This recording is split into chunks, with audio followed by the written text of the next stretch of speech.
পর আমার চলে যেতে হবে। আজকে নাকি আমার বিয়ে শপিং এর জন্য সবাই বের হবে।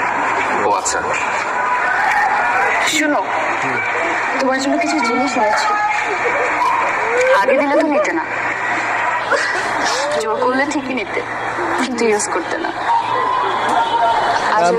কান্তাছে রিকোয়েস্ট,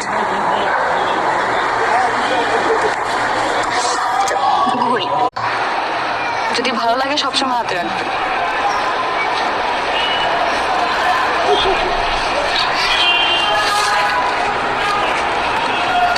এটার মধ্যে একটা পাওয়ার ব্যাংক আছে। সারাদিন তুমি বাইরে বাইরে থাকো, ফোনের চার্জ শেষ হয়ে যায়, তোমাকে ফোনে না পেলে কান্দ তুমি করে। টেনশন করবে। এটাও সবসময় সাথে রাখবে। কান্তাছে